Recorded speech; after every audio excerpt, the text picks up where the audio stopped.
Hello friends, જીવ વિજ્ઞાન અભિગમ યુટ્યુબ ચેનલમાં તમારા બધાનું સ્વાગત છે. આ ચેનલમાં હું આ પહેલો જ વિડીયો રેકોર્ડ કરી રહી છું અને હું 12th science biology chapter number 1 સજીવોમાં પ્રજનનથી સ્ટાર્ટ કરીશ. એવી વસ્તુઓ આપીશ અથવા તો એવી વસ્તુઓ આ વિડીયોમાં લઈશ કે જેમ કે એક ચેપ્ટરના બધા જ એક્ઝામ્પલ આવી જાય, બધા જ હાઇલાઇટેડ સેન્ટેન્સ આવી જાય અને એવા વાક્યો આવે કે જે કદાચ વાંચતી વખતે નજરની બહાર જતા રહેતા હોય છે કે એવું થતું હોય કે આવું તો મતલબ મેં ધ્યાન જ ના આપ્યું કે એવી રીતે, તો એવા સેન્ટેન્સ બી ધ્યાનમાં લેવા જરૂરી છે.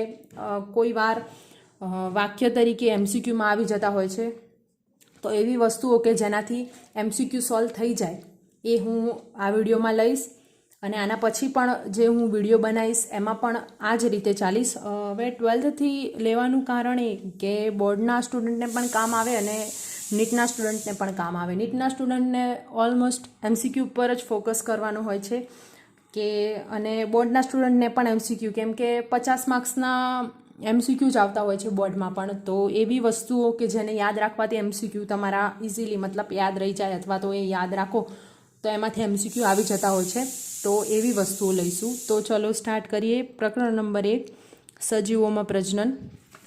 એમાં પ્રસ્તાવનામાં લાઈફ સ્પાન વિશે ચર્ચા કરી છે. પહેલી કે કોઈ સજીવના જન્મથી લઈને તેના કુદરતી મૃત્યુ સુધીને જે આવરતો સમયગાળો હોય એને એનું જીવનકાળ કહે છે. કુદરતી મૃત્યુ મતલબ નેચરલ ડેથ, અથવા તમને કોઈ રોગ થયો અથવા માણસને સજીવને કોઈ રોગ થાય અને એ મરી જાય તો એની નેચરલ ડેથ છે. મતલબ કોઈ બીજા દ્વારા નહીં, કોઈએ ખૂન નથી કર્યું, કોઈએ ખૂન કરીને મારે તો એને કંઈ નેચરલ ડેથ ના કહેવાય. તો જન્મથી કુદરતી મૃત્યુ, અહીં કુદરતી શબ્દ આવો ખૂબ જરૂરી છે. એકલું મૃત્યુ નહીં, કુદરતી મૃત્યુ એવો શબ્દ આવો જરૂરી છે, તો આ યાદ રાખજો. એને એનો જીવનકાળ કહે છે. પછી એક બીજું વાક્ય છે કે સજીવોનો જીવનકાળ તેના કદ સાથે સંકળાયેલ નથી. આ શું કહેવા માગે છે કે એવું નથી કે મોટું સજીવ હોય તો તે વધારે જીવી જશે અને નાનું સજીવ હોય તો તે ઓછું જીવશે. એનું ઉદાહરણ આપ્યું છે કે કાગડો અને પોપટ. હવે કાગડો અને પોપટ કદમાં તો સરખા જ છે, પણ તમે દેખો તો કાગડાનો જે જીવનકાળ છે એ 15 વર્ષ છે અને પોપટનો જે જીવનકાળ છે એ 140 વર્ષ છે. મતલબ જોઈ શકો છો કે જીવનકાળમાં કેટલો મોટો તફાવત આવે છે એમની સાઇઝ સેમ હોવા છતાં. તો એવું ના જ કહી શકાય કે કદ સાથે સંકળાયેલ છે. પછી એક વાક્ય આપ્યું છે કે એક કોષીય સજીવો સિવાય કોઈ પણ સજીવ અમર નથી. એનો મતલબ એમ થાય કે એક કોષીય સજીવો અમર છે. તો કેમ અમર છે? તો જો અમીબા એ દ્વિભાજનથી અલિંગી પ્રજનન કરે છે. દ્વિભાજનથી અલિંગી પ્રજનન મતલબ એ પોતાના આમ 2 ભાગ કરી 2 બાળ અમીબા બાળકોષ બનાવશે, બાળ અમીબા બનાવશે. પાછા આ 2 બાળ અમીબા આવી રીતે પોતાના ભાગ કરીને બીજા 2 નવા બાળ અમીબા બનાવે છે. પાછું આ બાળ અમીબા તેના 2 ભાગ કરી અને બીજું બાળ અમીબા બનાવે છે. આવી રીતે સતત આ પ્રક્રિયા ચાલ્યા જ કરે છે, માટે તે અમર છે એવું કહેવાય. અને આ વાક્ય પણ ખૂબ મહત્વનું છે કે એક કોષીય સજીવો સિવાય કોઈ પણ સજીવ અમર નથી. તેના પછી એનસીઆરટીમાં કેટલાક સજીવોના જીવનકાળ આપ્યા છે અને કેટલાકના આપ્યા છે, કેટલાકના નથી આપ્યા, જાતે કરવાનું કહ્યું છે. તો દેખો, સૌથી પહેલું જોઈએ પતંગિયું 1 થી 2 અઠવાડિયું, કાગડો 15 વર્ષ, પોપટ 140 વર્ષ. હવે કાગડો અને પોપટ તો યાદ રહી જાય કેમ કે પ્રસ્તાવનામાં એમનું ઉદાહરણ લઈને એક વાક્ય સમજાવ્યું છે. પછી મગર 60 વર્ષ, કાચબો 100 થી 150 વર્ષ, ફળમાખી 40 થી 50 દિવસ, કેળાનું વૃક્ષ 25 વર્ષ, વડનું વૃક્ષ 200 વર્ષ, ડાંગરનો છોડ 3 થી 4 મહિના, ઘોડો 25 થી 30 વર્ષ, ગાય 15 થી 20 વર્ષ, વડનું વૃક્ષ 200 વર્ષ, કૂતરો 10 થી 13 વર્ષ, ગુલાબ 5 થી 7 વર્ષ. હવે કોઈ જગ્યાએ કોઈ એમસીક્યુમાં થોડા ઘણું વેરિએશન હોય તો ચાલે, કંઈ વાંધો નહીં. ઓલમોસ્ટ આજે મેં બધા જે આપ્યા છે એ ગૂગલ કરીને જ લખેલા છે, એટલે કંઈ ઘણું વેરિએશન નહીં આવે. એના પછી એક વાક્ય કહ્યું છે કે સજીવ એ કઈ રીતે પ્રજનન કરે છે અથવા તો એની પ્રજનન કરવાની રીત શું છે એ કેટલાક વસ્તુઓ પર આધાર રાખે છે, જે છે એનું નિવાસસ્થાન, એની આંતરિક દેહધર્મ ક્રિયા અને અન્ય કેટલાક બીજા સામૂહિક પરિબળો છે કે જે એના માટે જવાબદાર છે. હવે નિવાસસ્થાન તો હું ઉદાહરણ આપું કે કોઈ સજીવ ધારો કે પાણીમાં રહેતું હોય તો એ બાહ્યફલન કરશે. બાહ્યફલન આગળ આવે છે, હું સમજાવી દઈશ. આંતરિક દેહધર્મ ક્રિયા મતલબ કોઈ સજીવના અંદરની દેહધર્મ વિદ્યા કેવી છે એના ઉપરથી જ એનું આ નિવાસસ્થાન નક્કી થશે કે કોઈ સજીવના દેહને કેવું પર્યાવરણ અનુકૂળ આવે છે તો એનાથી જ એનું નિવાસસ્થાન નક્કી થશે અને નિવાસસ્થાન નક્કી થશે તો એના પ્રજનનની રીત પણ નક્કી થઈ જ જશે. તો આ બધું એકબીજા સાથે સંકળાયેલા છે. તો આ પણ વાક્ય ખૂબ જ મહત્ત્વનું છે અને MCQમાં કે સ્ટેટમેન્ટમાં આવી શકે છે. પછી 2 પ્રજનનની વાત કરી છે. નોર્મલી ખબર હોય છે આપણને કે 2 પ્રકારના પ્રજનન હોય, એક અલિંગી પ્રજનન હોય અને એક લિંગી પ્રજનન હોય. હવે અલિંગી પ્રજનન એટલે શું અને લિંગી પ્રજનન એટલે શું મેં અહીંયા તફાવત તરીકે જ લખ્યું છે અને NCERTના જે વાક્યો છે એ જ મેં લખ્યા છે. અલિંગી પ્રજનન એટલે કે એક જ પિતૃમાંથી, સિંગલ પેરેન્ટ હોય, એક જ પિતૃમાંથી થાય આ વસ્તુ. અને અહીંયા 2 વિરુદ્ધ જાતિના પિતૃ, 2 પિતૃ તો ખરા જ પરંતુ વિરુદ્ધ જાતિ મતલબ નર માદા આવી રીતે. હવે દેખો, અલિંગી પ્રજનનમાં જન્યુનું નિર્માણ કે નિર્માણ વગર થાય છે. હવે આ વસ્તુ ખાસ યાદ રાખવા જેવી છે અને NCERTમાં આપી છે. આ વસ્તુ, આ જે લખાણ છે એ કદાચ નજર બહાર નીકળી જતું હોય તો ધ્યાનમાં લેજો કે અલિંગી પ્રજનનમાં પણ જન્યુ નિર્માણ થાય છે. હવે એક પ્રશ્ન થાય કે અલિંગી પ્રજનનમાં જન્યુ નિર્માણ થાય છે તો કઈ રીતે થતું હશે, મતલબ આ લોકોનું જોડાણ થતું હશે કે કઈ રીતે થતું હશે? તો એક વાત યાદ રાખવી કે જેમ કે આ કોઈ સજીવ છે અને આને જન્યુ બનાવ્યા 3 થી 4, આ જન્યુ, આ બધા જન્યુ છે, 4 જન્યુ બનાવ્યા, 4 જન્યુ. હું અલિંગી પ્રજનનની વાત કરી રહી છું. આને આવી રીતે 4 જન્યુ બનાવ્યા. હવે એવું નહીં હોય કે આ બંને એકબીજા સાથે જોડાઈ જશે અથવા પરસ્પર આ બંનેનું જોડાણ થશે અને યુગ્મન બનશે, એવું નહીં. આ પોતે સ્વતંત્ર કોષ વિભાજન, કોષ વિભેદન કરી અને સ્વતંત્ર સજીવ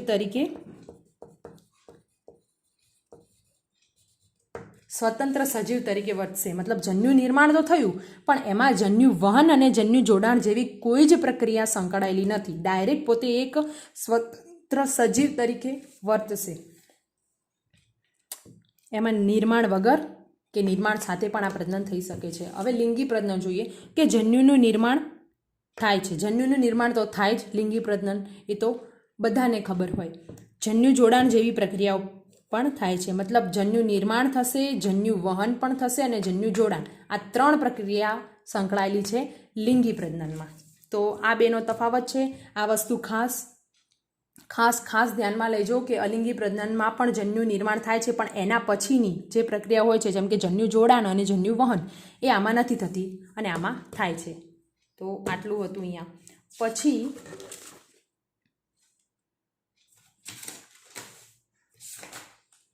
અલિંગી પ્રજનન,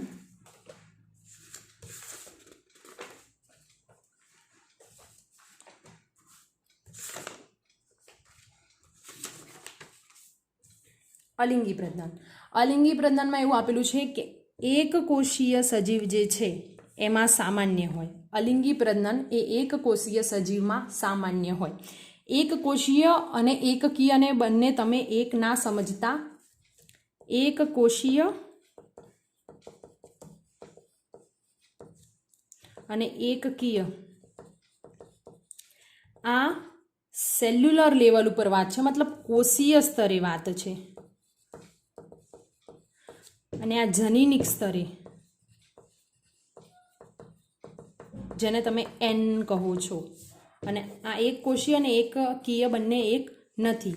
કોઈ સજીવ એક કોષીય હોય એ 2n પણ હોઈ શકે છે. બરાબર? એટલે આ બંનેને એક ના કહેતા.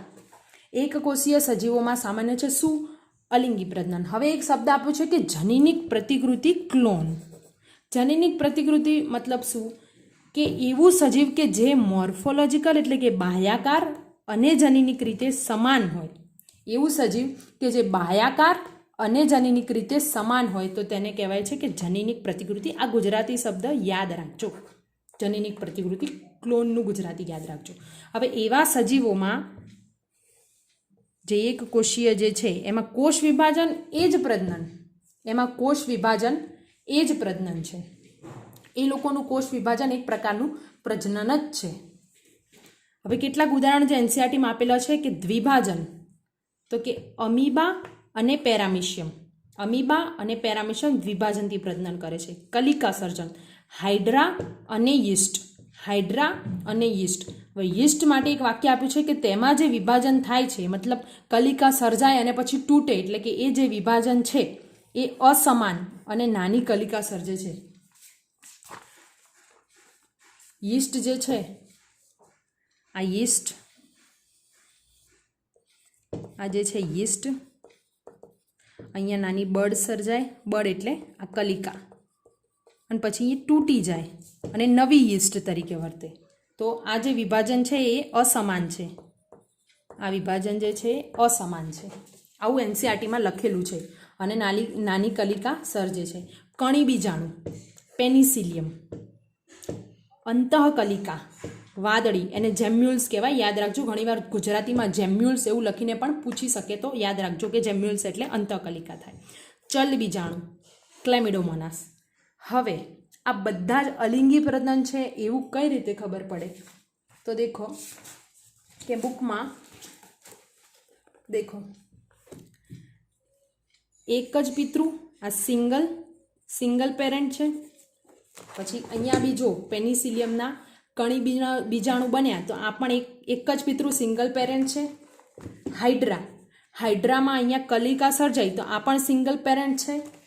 અને આ વાદળીમાં જેમ્યુલ, અંતઃકલિકા સર્જાઈ, તો આ પણ એક સિંગલ પેરેન્ટ છે. તો એનાથી ખબર પડે કે આ અલિંગી પ્રજનન છે. તો આ એક્ઝામ્પલ યાદ રાખજો, એમસીક્યુમાં ડાયરેક્ટ આવી જાય છે. ઘણીવાર એટલા ઇઝી એમસીક્યુ આવી જતા હોય છે કે આમ ડાયરેક્ટ બુકમાંથી જ હોય છે. આવી રીતે દ્વિભાજન, કલિકા સર્જન, કણી બીજાણુ, અંતઃકલિકા, ચલ બીજાણુ, આ બધા જ યાદ રાખવાના. એના પછી એક વસ્તુ આપી છે, અમીબા માટેની એક વસ્તુ આપી છે કે અનુકૂળ અને પ્રતિકૂળમાં અમીબામાં કેવું થાય છે. તો અમીબા જે પણ વાતાવરણમાં રહેતું હોય ત્યાં પ્રતિકૂળ પરિસ્થિતિ સર્જાય, મતલબ જે એના દેહ ધર્મ વિદ્યા, એ આંતરિક દેહ ધર્મ ક્રિયાને અનુકૂળ નથી એવું વાતાવરણ, તો એ દરમિયાન શું કરશે કે આ પોતે જે અમીબા છે આ અમીબા છે, અમીબા એ શું કરશે, 1, 2 અને 3 ત્રિસ્તરીય આવરણ સર્જે. 1, 2, 3 3 લેયર, ત્રિસ્તરીય આવરણ સર્જે. અને આ આવરણમાંથી કોષ્ઠ નામનું દ્રવ્ય સ્ત્રવે છે. કોષ્ઠ નામનું દ્રવ્ય સ્ત્રવે છે. અને આ જે આખી ક્રિયા છે એને કહેવાય છે કોષ્ટન. યાદ રાખજો, ક્રિયાનું નામ કોષ્ટન છે, અને જે આ 3 સ્તરો, આ 3 આવરણો જે દ્રવ્યને મુક્ત કરે છે એનું નામ છે કોષ્ઠ. અને આ બધું પ્રતિકૂળ પરિસ્થિતિમાં થાય. પછી જ્યારે અનુકૂળ પરિસ્થિતિ આવે ત્યારે બહુભાજનથી નાના આવી રીતે બીજાણુઓ સર્જે છે, જેનું નામ છે કૂટપાદીય બીજાણુ, સ્યુડોપોડિયા સ્પોર્સ. કૂટપાદીય બીજાણુ કહેવાય છે. આ અનુકૂળ પરિસ્થિતિમાં થાય છે આ ઘટના પ્રતિકૂળ પરિસ્થિતિમાં થાય છે. અને આ જે ક્રિયા છે એને સ્પોરુલેશન, બીજાણુ નિર્માણ કહે છે. અને આ ક્રિયાને કોષ્ઠન કહે છે. યાદ રાખજો, ક્રિયાનું નામ કોષ્ઠન છે અને જે દ્રવ્ય છે એનું નામ કોષ્ઠ છે. તો આ હતું અમીબા માટેની વસ્તુ. હવે આગળ જોઈએ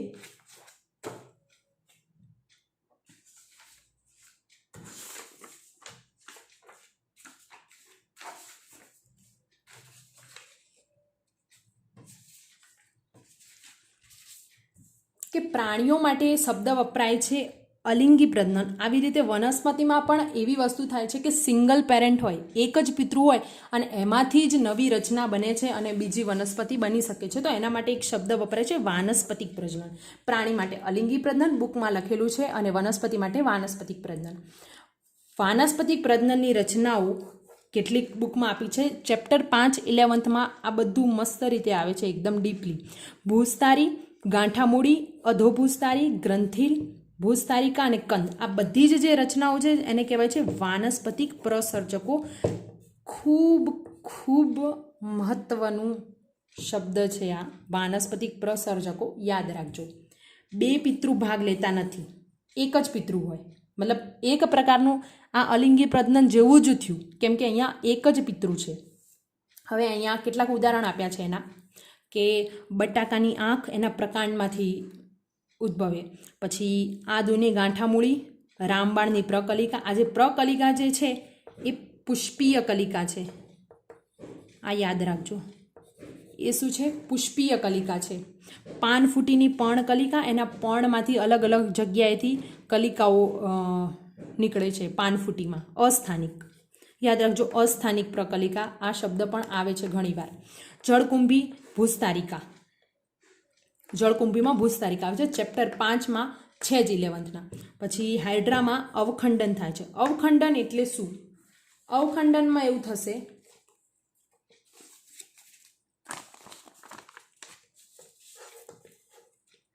કે આ કોઈ સજીવ છે, આના ભાગ થઈ ગયા 1 2 3 આવી રીતે, ખાલી આમ 3 ગમે તેટલા થઈ શકે 3, અને પછી આ પોતે નવા સ્વતંત્ર સજીવ તરીકે વર્તે, સ્વતંત્ર સજીવ, અને આમાંથી આખા સજીવ દેહનું નિર્માણ થઈ જાય, તો આ પ્રકારને પ્રજનનને અવખંડન કહે છે, જે હાઇડ્રામાં જોવા મળે છે. બુકમાં લખેલું છે, યાદ રાખજો. ટેરર ઓફ બેંગાલ, આ પણ ઘણીવાર એકદમ કોમન ક્વેશ્ચન છે, ઘણીવાર આવી જતો હોય છે. જળકુંભી, યાદ રાખવું. Terror of Bengal. Terror of Bengal, જળકુંભીને શું કામ પ્રવેશ આપવામાં આવ્યો હતો? તો એના સુંદર પુષ્પો અને પર્ણના આકારના કારણે. આ બે વસ્તુ ખાસ યાદ રાખજો કે એના સુંદર પુષ્પો અને પર્ણના આકારના કારણે એને પ્રવેશ આપવામાં આવ્યો હતો. પણ શું થયું કે અતિક્રમણ થઈ ગયું એનું, અને દરિયામાંથી, મતલબ કે જ્યાં પાણીમાંથી ઓક્સિજન લેવા માંડી અને ત્યાંની જે સ્થાનિક માછલી અથવા તો જે સ્થાનિક જે જળચર સજીવો છે એમની સંખ્યા ઘટવા માંડીને, મતલબ એ એક પ્રકારનું આમ નુકસાનકારક બની ગઈ, અતિક્રમણ થઈ ગયું, નિંદણ બની ગયું, એવી રીતે. પછી મોસ્ટ ઇમ્પોર્ટન્ટ એક બીજી વસ્તુ આપેલી છે કે લીલ અને ફૂગ સામાન્ય પ્રજનન પદ્ધતિ એમની અલિંગી છે, પણ જ્યારે એ પ્રતિકૂળમાં જાય, યાદ રાખજો, અનુકૂળ નહીં, પ્રતિકૂળ, કે જે એમને યોગ્ય વાતાવરણ નથી, એમાં એ લિંગી પ્રજનન કરે છે. ખાસ, બહુ ખાસ વાક્ય છે, યાદ રાખજો કે સામાન્ય રીતે લીલ અને ફૂગ એ અલિંગી પ્રજનન કરે છે, પરંતુ જ્યારે પ્રતિકૂળ પરિસ્થિતિ આવે ત્યારે તે લિંગી પ્રજનન દર્શાવે છે. ચલો હવે જોઈએ લિંગી પ્રજનન. અલિંગી પ્રજનન પૂરું. બુકમાં આટલું જ છે. લિંગી પ્રજનન તો કે કોઈ સજીવ છે 2n, એ અર્ધીકરણ કરી, અર્ધીકરણ જન્યુઓ બનાવશે. કોઈ વિરુદ્ધ જાતિનું જન્યુ આવ્યું, જાતિ મતલબ આ મેલ હોય તો આ ફિમેલ, અને અહીંયા ફિમેલ હોય તો મેલ, આવી રીતે નર કે માદા, એવી રીતે. તો બે જોડાયા અને યુગ્મનજ બન્યું. યુગ્મનજનું આગળ વિકાસ થઈને ભ્રૂણ બન્યું, ભ્રૂણમાંથી પાછો નવો સજીવ બન્યો. તો આ છે લિંગી પ્રજનનની આખી ઘટના. હવે એક શબ્દ આપું છું કે જુવેનાઇલ તબક્કો શું? જુવેનાઇલ તબક્કો. અને વનસ્પતિમાં આ તબક્કાને વાનસ્પતિક તબક્કો કહે છે. તો કે એ તબક્કો કે જન્મથી લઈને જાતીય રીતે પ્રજનન માટે સક્રિય હોય એટલા વર્ષ, એટલી ઉંમર, એ અવસ્થા લગભગ 17 વર્ષ. તો આ તબક્કો જે છે એ છે જુવેનાઇલ તબક્કો. જન્મથી લઈને જાતીય રીતે પ્રજનન કરી શકે તેવી અવસ્થા, તેવો સમય, એને કહેવાય છે જુવેનાઇલ તબક્કો. અને વનસ્પતિમાં જે જુવેનાઇલ તબક્કો છે એના માટે શબ્દ વપરાય છે વાનસ્પતિક તબક્કો. હવે એક વાક્ય બુકમાં આપેલું છે ખાસ ઇમ્પોર્ટન્ટ, કે વનસ્પતિમાં પુષ્પ સર્જન, એટલે કે પુષ્પ સર્જાયું જે સમય, એ પ્રાજનનિક તબક્કાની શરૂઆત, કેમ કે પ્રજનન કરતું અંગ પુષ્પ જ છે વનસ્પતિમાં, અને જે જુવેનાઇલ અથવા વાનસ્પતિક તબક્કાનો અંત છે. મતલબ પૂછાઈ શકે કે નીચેનામાંથી કયું એ વનસ્પતિમાં પ્રાજનનિક તબક્કાની શરૂઆત અને જુવેનાઇલ અથવા વાનસ્પતિક તબક્કાનો અંત છે? તો પુષ્પ સર્જન આવે. આટલું બરાબર કમ્પ્લીટ યાદ રાખજો. હવે પછી લિંગી પ્રજનનમાં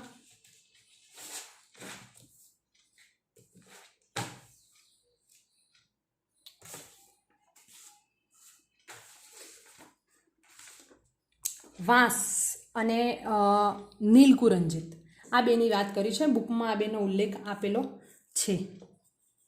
વાંસ એક જ વાર પુષ્પ સર્જન કરે છે. પોતાના આખા જીવનકાળ દરમિયાન એક જ વાર પુષ્પ સર્જન કરે છે, અને એ 50થી 100 વર્ષ બાદ મોટી સંખ્યામાં ફળો સર્જે છે અને પછી મૃત્યુ પામે છે. મતલબ આટલું જીવે છે અને આમાં એક વાર પુષ્પ સર્જન કરે છે અને પછી મૃત્યુ પામી જાય છે. આ યાદ રાખજો. પાસ યાદ રાખજો, ઘણીવાર પૂછાય છે. નીલકુરંજિત દર 12 વર્ષે એકવાર. આ તો પોતાના સમગ્ર જીવનકાળ દરમિયાન એકવાર, એક જ વાર, ખાલી એક જ વાર. અને આ તો દર 12 વર્ષે એકવાર. મતલબ લાસ્ટ સપ્ટેમ્બર ઓક્ટોબર 2006માં પુષ્પ સર્જન થયું હતું. આ બુકમાં આપેલું છે, યાદ રાખજો. આ અહીંયા જે મેં બનાવ્યું છે એ બધું બુકના જ સેન્ટેન્સ છે અને બધા ઇમ્પોર્ટન્ટ છે, તો યાદ રાખશો તો ઓલમોસ્ટ MCQ થઈ જશે. કેરળ, તમિલનાડુ અને કર્ણાટક આમાં વાદળી રંગનો પટ્ટો છવાય છે. સપ્ટેમ્બર ઓક્ટોબર લાસ્ટ 2006માં આવું જોવા મળ્યું હતું. કેરળ, તમિલનાડુ અને કર્ણાટક આ પણ 3 આપેલા જ છે NCERTમાં, તો યાદ રાખજો. બીજી 2 વસ્તુ આપી છે, ઋતુકીય ઋતુચક્ર અને માસિક ઋતુચક્ર. હવે એવા સજીવો જે ઋતુ પ્રમાણે પ્રજનન કરતા હોય, ઋતુ પ્રમાણે સંવનન કરતા હોય, તો એવામાં ઋતુકીય ઋતુચક્ર જોવા મળે છે. અને જે પ્રાઇમેટ છે એમાં માસિક ઋતુચક્ર જોવા મળે છે. તો ઋતુકીય ઋતુચક્ર શેમાં જોવા મળે છે? ગાય, ઘેટા, ઉંદર, હરણ, કૂતરા અને વાઘ જે નોન પ્રાઇમેટ્સ છે. આ યાદ રાખજો, નોન પ્રાઇમેટ્સમાં. જે પ્રાઇમેટ નથી એમાં ઋતુકીય ઋતુચક્ર. અને માસિક ઋતુચક્ર વાંદરા, એપ, મનુષ્ય. વાંદરા, એપ, મનુષ્ય જે પ્રાઇમેટ છે, આ યાદ રાખજો. પછી એક સરસ વાક્ય આપેલું છે કે વનસ્પતિ અને પ્રાણીઓમાં 3 તબક્કાઓ. 3 એટલે કયું? પેલું જુવેનાઇલ, પછી પ્રાજનનિક અને વૃદ્ધત્વ. આ 3 તબક્કાઓ વચ્ચેની સંકલન માટે એક જ વસ્તુ જવાબદાર છે, હોર્મોન, અંતઃસ્રાવ. વનસ્પતિ હોય કે પ્રાણી હોય, 3 તબક્કાઓની સંક્રાંતિ માટે અંતઃસ્રાવો જવાબદાર છે. એના પછી વસ્તુ આવે છે કે લિંગી પ્રજનનમાં થતી ઘટનાઓ. તો લિંગી પ્રજનનમાં 3 ઘટનાઓ છે. પૂર્વ ફલન એટલે ફલન પહેલાં થતી ઘટનાઓ, પછી છે ફલન અને ફલન પછી થતી ઘટનાઓ. પૂર્વ ફલનમાં શું આવે છે કે જન્યુજનન મતલબ જન્યુનું બનવું, જન્યુ નિર્માણ, જન્યુવહન મતલબ જે 2 ઓપોઝિટ જેન્ડરના જે જન્યુ છે, 2 વિરુદ્ધ જાતિના એનું એકબીજા સુધી પહોંચવું. પછી ફલનમાં મેઇન વસ્તુ જન્યુઓનું જોડાણ. અને પશ્વફલન ઘટનાઓ તો કે યુગ્મનજનું નિર્માણ થવું અને પછી ભ્રૂણજનન થવું. ભ્રૂણનું નિર્માણ થવું, યુગ્મનજમાંથી ભ્રૂણનું નિર્માણ થવું. ચલો, લિંગી પ્રજનનમાં થતી ઘટનાઓના પૂર્વ ફલન ઘટનાઓમાં પહેલું જન્યુજનન જોઈશું. તો કે જન્યુ નિર્માણની પ્રક્રિયા કહેવાય જન્યુજનન. એકકીય કોષો છે. આ જે જન્યુઓ જે છે, કોના વિશે વાત કરી? એકકીય કોષો એટલે જન્યુ. એકકીય છે, હા, એકકોષીય નથી, એકકીય, એની વાત કરે છે. જન્યુ જે છે એ એકકીય કોષો છે.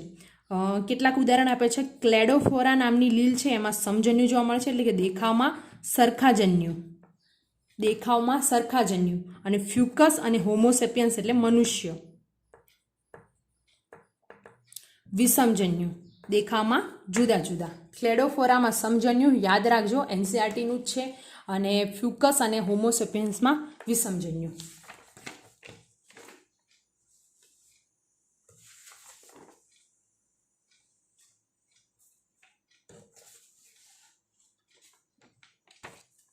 હવે આમાં જ જન્યુજનનમાં જ વચ્ચેથી એક વસ્તુ આપી છે. 4 વસ્તુ છે, 6 વસ્તુ સોરી.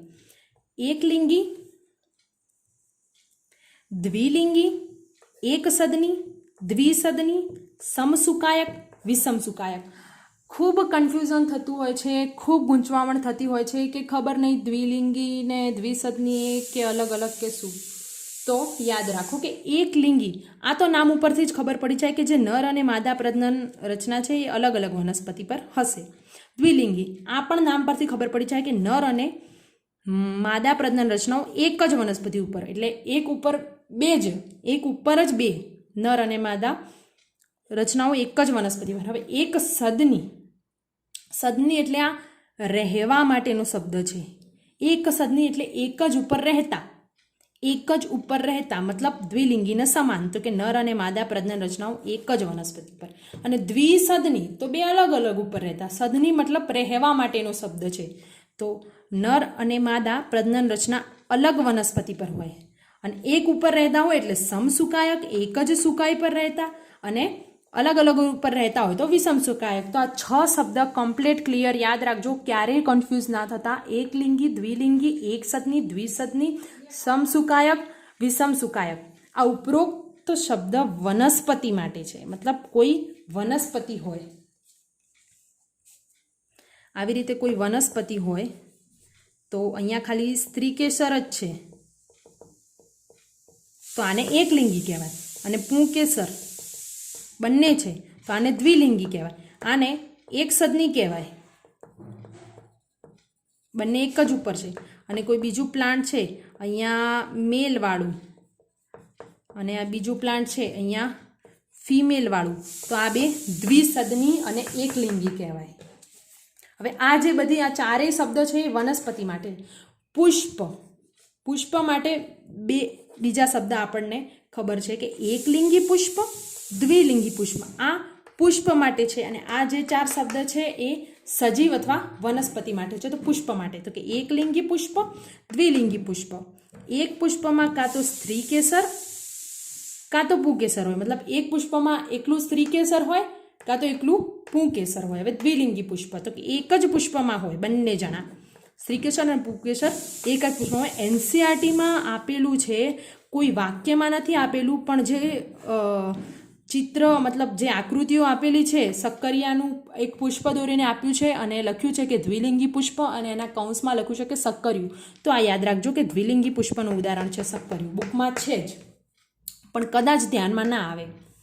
પછી ઉદાહરણ બીજા પણ આપેલા છે જે ઘણીવાર પૂછાઈ જાય છે. એક સદની તો કે કાકડી અને નારિયેળ. એક સદની મતલબ આમાં કાકડીમાં નર અને માદા જે પ્રજનન રચના હશે એ એક જ વનસ્પતિ પર હશે. દ્વિસદની પપૈયું ને ખજૂર એટલે અલગ અલગ ઉપર. અને માર્કેન્શિયા, માર્કેન્શિયા તમે જોઈ શકો કે માર્કેન્શિયામાં આ રહ્યું માર્કેન્શિયા, જે સ્ત્રી જન્યુધાની અને પુજન્યુધાની બે અલગ અલગ ઉપર છે, અલગ અલગ સુકાય ઉપર છે, એટલે કે એને વિષમ સુકાયક, દ્વિસદની, વિષમ સુકાયક અને દ્વિસદની કહે છે. દ્વિલિંગી વાદળી, ચપટાકૃમિ, જળો, અળસિયું. અને વનસ્પતિમાં એક ઉદાહરણ આપ્યું છે બુકમાં વટાણા. હવે યાદ રાખજો, કોઈને યાદ ના રહેતું હોય કે દ્વિલિંગી ને એકલિંગી, તો યાદ રાખજો કે ખાલી એક માત્ર વંદો જ છે જે એકલિંગીનું ઉદાહરણ છે, બાકીના જે બધા જ છે ને જે બુકમાં આપેલા એ દ્વિલિંગીના ઉદાહરણ છે. એકલિંગી મતલબ વંદામાં નર વંદો અને માદા વંદો એમ અલગ અલગ હશે અને આ બધામાં બંને લિંગી અંગો એક જ સજીવમાં હશે. તો આ યાદ રાખજો કે વંદો આ બુકમાં આપેલા ઉદાહરણમાં ખાલી વંદો જ એકલિંગી છે, બાકીના જે બધા એ દ્વિલિંગી છે. અને આ વટાણા પણ યાદ રાખજો દ્વિલિંગી છે. હા, એના પછી એકકીય વાનસ્પતિક દેહ વનસ્પતિ અને દ્વિકીય વાનસ્પતિક દેહ સજીવ, આ બેના ઉદાહરણ આપ્યા છે. તો આ પણ ખાસ મહત્વના છે કે મોનેરા, ફૂગ, લીલ અને દ્વિઅંગી. દ્વિઅંગીને ક્યારેય દ્વિકીય વાનસ્પતિક દેહમાં લેતા ના. બુકમાં આપેલું છે કે જે દ્વિઅંગી જે છે એ એકકીય વાનસ્પતિક દેહ ધરાવે છે.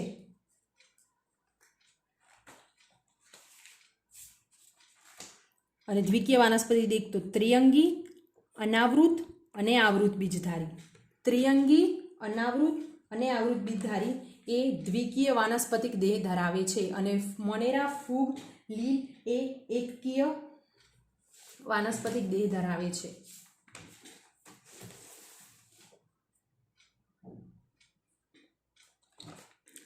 હવે જન્યુ જનન વાળો પાઠ પૂરો થયો. જન્યુ વહન જોઈએ. મોટા ભાગના સજીવોમાં નરજન્યુ ચલિત હોય અને માદાજન્યુ અચલિત હોય. મોટા ભાગના કિસ્સામાં આવું જ હોય છે કે નરજન્યુ ચલિત છે અને માદાજન્યુ અચલિત છે. કેટલીક લીલ અને ફૂગમાં બંને પ્રકારના જન્યુ ચલિત હોય, બંને ચલજન્યુ હોય તો આવું શક્ય છે. એટલે આ વાક્ય બુકમાં જ છે અને એવું લખેલું છે કે અપવાદ, એવું આગળ એવો અપવાદ શબ્દ લખ્યો છે. તો આ યાદ રાખજો કે કેટલીક લીલ અને ફૂગમાં બંને પ્રકારના જન્યુ ચલિત છે. લીલ, દ્વિઅંગી અને ત્રિઅંગી માધ્યમ, પાણી જન્યુ સ્થાન ફેર માટે. લીલમાં, દ્વિઅંગીમાં અને ત્રિઅંગીમાં જન્યુ સ્થાન ફેર માટે, જન્યુ વહન માટે પાણી માધ્યમ તરીકે ઉપયોગી છે. વહન દરમિયાન ગુમાવાતા નરજન્યુઓની પૂર્તતા કરવા માટે માદાજન્યુની સરખામણીમાં નરજન્યુની સંખ્યા હજારો ગણી વધારે હોય છે. આ પણ બુકનું સેન્ટેન્સ છે, યાદ રાખજો કે માદાજન્યુની સરખામણીમાં નરજન્યુની સંખ્યા હજારો ગણી વધારે હોય છે. અને આવૃત બીજધારીમાં જે જન્યુ વહનની જે પ્રક્રિયા છે ને પરાગનયન કહે છે, કે કોઈ વાહક દ્વારા, કોઈ જૈવિક વાહક દ્વારા કે અજૈવિક વાહક દ્વારા. ચેપ્ટર નંબર 2માં આવશે પરાગનયન વિશે ડીપમાં ભણવાનું. પણ હાલ યાદ રાખો કે જે પુંકેસરમાંથી પરાગરજનું, આ જે પુંકેસર છે, પુંકેસર માંથી પરાગરજ સ્ત્રી કેસર પાસે જે જવાની જે ઘટના છે એને પરાગનયન કહે છે. આટલું યાદ રાખો. ચેપ્ટર નંબર 2માં ડીપમાં આવશે પરાગનયનના પ્રકાર અને બધું આવશે. તો જન્યુવહનમાં આટલું.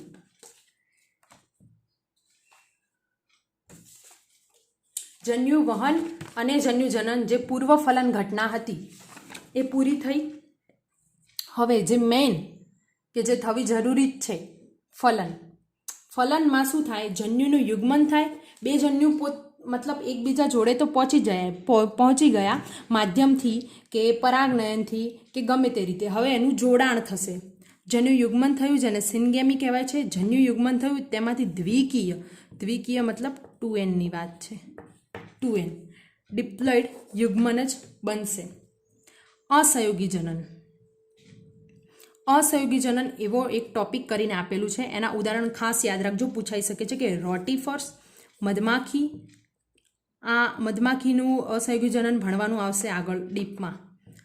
કેટલીક ઘરોળીઓ અને કેટલાક પક્ષીઓ એમાં અસહયોગી જનન જોવા મળે. હવે અસહયોગી જનન છે શું? તો કે માદા જે જન્યુ હશે, માદા જન્યુ ફલન વગર વિકાસ પામી નવો સજીવ બનાવી દે છે. મતલબ અફલિત જન્યુમાંથી કોઈ સજીવ બની જાય, જેનું ફલન ના થાય અને ડાયરેક્ટ એ જન્યુમાંથી જ સજીવ બની જાય તો એને અસહયોગી જનન કહે છે. એટલે મતલબ થોડું અલિંગી જેવું કહેવાય, થોડું અલિંગી પ્રજનન જેવું કહેવાય કે માદા જન્યુ ફલન વગર વિકાસ પામી નવો સજીવ બનાવે છે. આ યાદ રાખજો. એના ઉદાહરણ જે આ રોટીફર્સ, મધમાખી, કેટલીક ઘરોળી, પક્ષીઓ, આ બધું યાદ રાખજો. હવે બાહ્ય ફલન વિશે વાત કરી છે.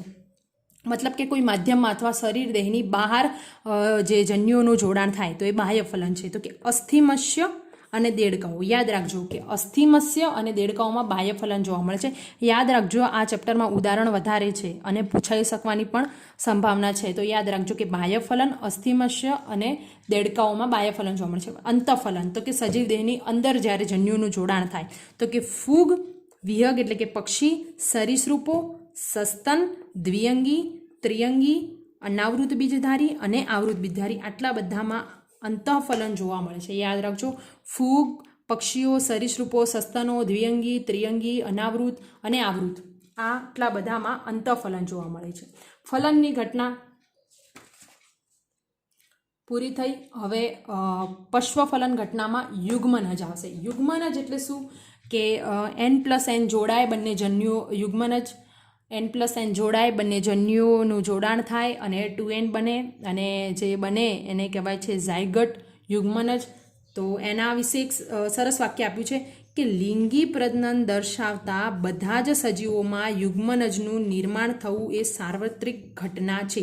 મતલબ જે સજીવો લિંગી પ્રજનન દર્શાવે છે તેમાં યુગ્મનજનું નિર્માણ તો થાય જ છે.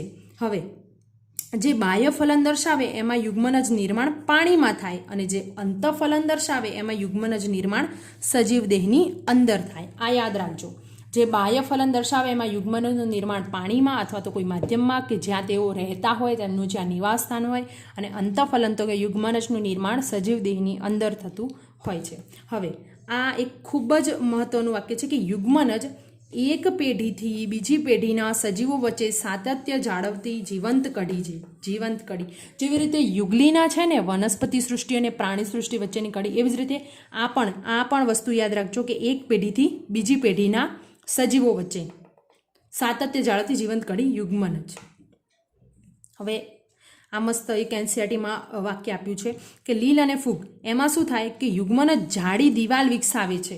એ જાડી દિવાલ શું કામમાં આવે તો કે જે શુષ્કતા અને નુકસાન સામે પ્રતિકાર છે. હવે આવું શું કામ કરે કે માનો કે કોઈ તળાવ છે, તળાવમાં લીલ કે ફૂગ રહેતી હોય અને એ તળાવ મતલબ ઝેરી થઈ ગયું અથવા તો કોઈ એવી કન્ડિશન આવી કે મતલબ એના અંદરના બધા સજીવો મરવા લાગે, તો આ લોકો શું કરશે? એ ટાઈમે કોઈએ યુગ્મનજ બનાવ્યું હતું એ ટાઈમે શું કરશે? આવી રીતે જાડી દિવાલ વિકસાઈ દે. ને એ જાડી દિવાલ એમને નુકસાન સામે કે તળાવ સુકાઈ ગયું હોય કે ક્ષાર અંદર વધી ગયો હોય તો એવી રીતે એ ટાઈમે પ્રતિકાર માટે કામ આવે છે. તો આ એનસીઈઆરટીમાં આપેલું છે, યાદ રાખજો. એકવિધ જીવનચક્ર, આ એકવિધ જીવનચક્ર વિશે આપેલું છે. મતલબ ખાલી એક વાક્ય આપેલું છે, એકવિધ અને દ્વિવિધ. ચેપ્ટર નંબર 3 11th માં સારી રીતે આપેલું છે. એકવિધ જીવનચક્ર અને દ્વિવિધ જીવનચક્ર. તો એકવિધ જીવનચક્ર યુગ્મનજ અર્ધીકરણ દ્વારા એકકીય બીજાણુ સર્જે છે. મતલબ આવી રીતે 2n હોય યુગ્મનજ અને આમાંથી પછી અર્ધીકરણ થાય, અર્ધીકરણ અને પછી n આવી રીતે બીજાણુ સર્જાય. પછી બીજાણુમાંથી જન્યુ બને અને આ પછી જન્યુ એકકીય સજીવમાં વૃદ્ધિ પામે છે. આ યાદ રાખજો, આ પણ બુકમાં આપેલું છે કે યુગ્મનજ અર્ધીકરણ દ્વારા એકકીય બીજાણુ સર્જે અને એકકીય સજીવમાં વૃદ્ધિ પામે છે. એકવિધ અને દ્વિવિધ વિશે ચેપ્ટર 3માં આગળ તમે ભણી ગયા હશો 11th. યુગ્મનજ પછી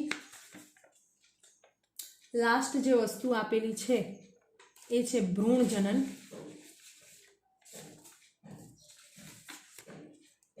ભ્રૂણ જનન. તો ભ્રૂણ જનન એટલે શું? યુગ્મનજ માંથી એટલે 2n માંથી ભ્રૂણ હશે તો 2n જ, પણ કંઈક વિભેદન થઈ અને નવી રચના જે બને છે એને કહેવાય છે ભ્રૂણ. અને આ જે પ્રોસેસ છે એને કહેવાય છે ભ્રૂણ જનન, કે યુગ્મનજમાંથી ભ્રૂણ બનવાની. આ વસ્તુ ખાસ યાદ રાખજો, યુગ્મનજમાંથી ભ્રૂણ બનવાની ક્રિયાને કહેવાય છે ભ્રૂણ જનન. છે તો બંને 2n જ, કંઈ આનું n નથી થતું કે કંઈ આનું 3n પણ નથી થતું. જનીનિક સ્વરૂપ નથી બદલાતું, પણ કંઈક વધારે ગ્રોથ હશે અથવા તો કંઈક કોષ વિભેદન હશે, એવી રીતે થઈને ભ્રૂણ બને છે અને એને કહેવાય છે ભ્રૂણ જનન. અને પછી આમાંથી કોષ વિભાજન અને વિભેદન થઈને આગળ નવો સજીવ બને છે. હવે યુગ્મનજનો વિકાસ બે રીતે થાય છે. એક છે અંડપ્રસવી, એક છે અપત્યપ્રસવી. આ પણ યાદ રાખજો, બુકમાં આપેલું છે.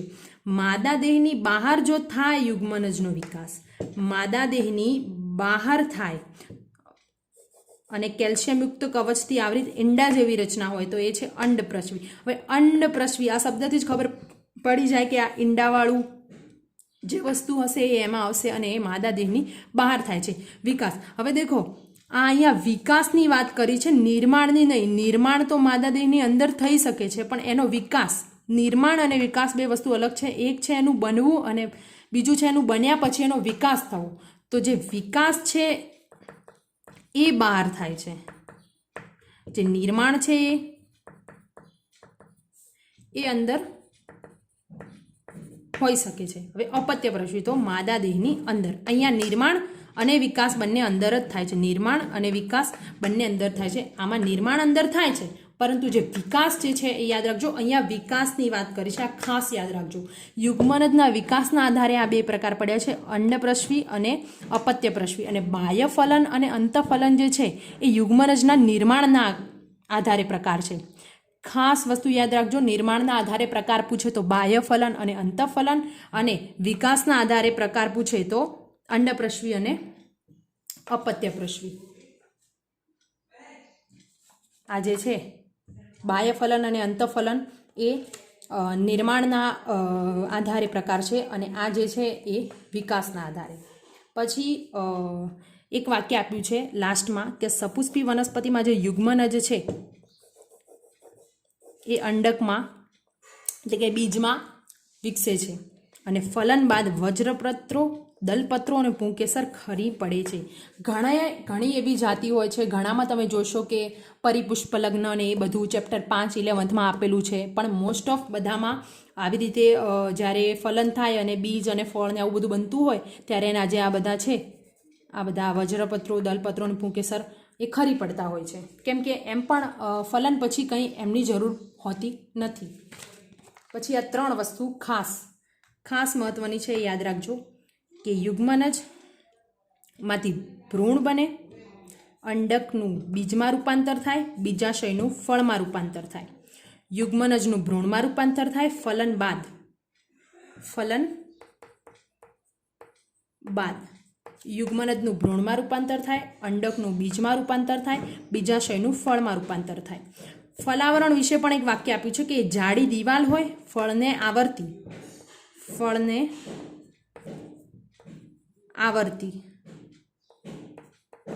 જાડી દિવાલ, ફલાવરણ, અને એનું કાર્ય શું છે? રક્ષણાત્મક.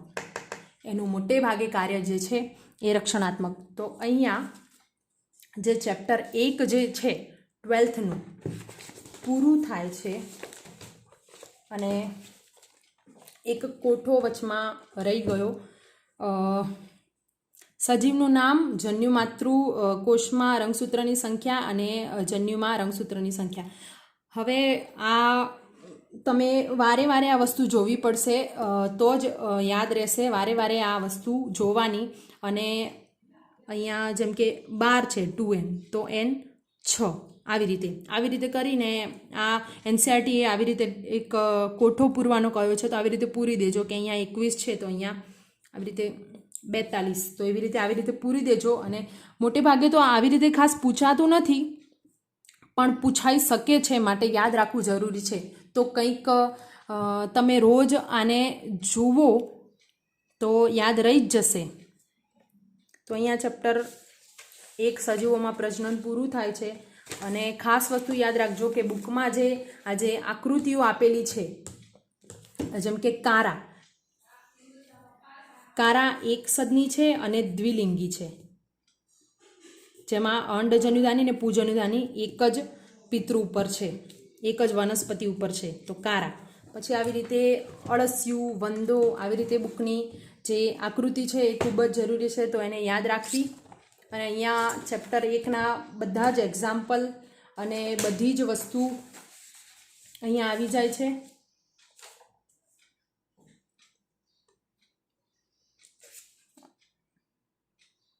Thank you.